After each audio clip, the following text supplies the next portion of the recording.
रियासतों का भारत संघ में संविलय।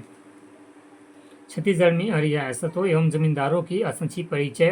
राजा प्रताप मल्ल के पश्चात कलचुरी सत्ता में क्रमशः ह्रास होने लगा।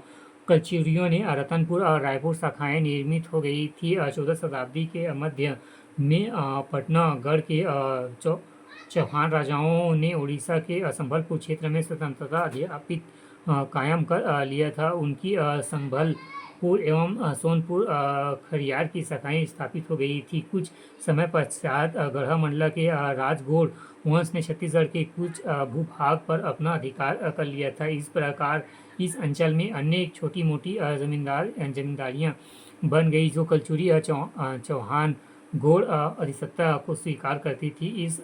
इसमें बस्तर राज्य भी एक विशेष स्थल थी, क्योंकि इस लंबे समय किसी भी केंद्रीय सत्ता के संबंध नहीं अधिसत्ता को स्वीकार करती थी। इसमें बस्तर राज्य की एक विशेष स्थिति थी, क्योंकि यह लंबे समय से किसी केंद्रीय सत्ता से संबंध नहीं था।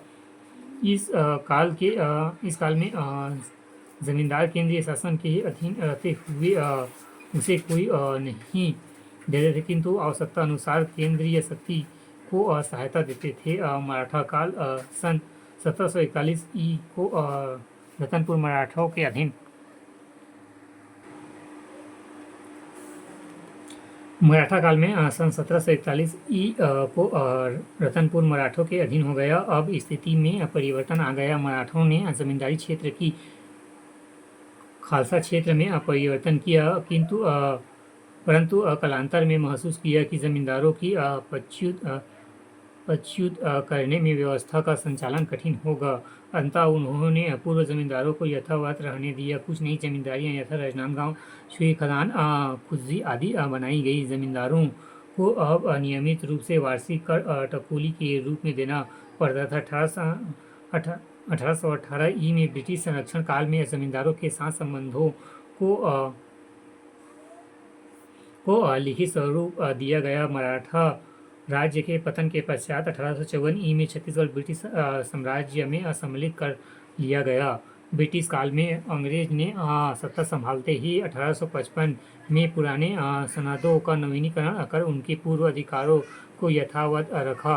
1862 ई में सर रिचर्ड टेम्पल ने जमींदारों की स्थिति का नए सिरे से सर्वोच्च किया एवं जिसके आधार पर 1864 ई में छत्तीसगढ़ के जमींदारों को 2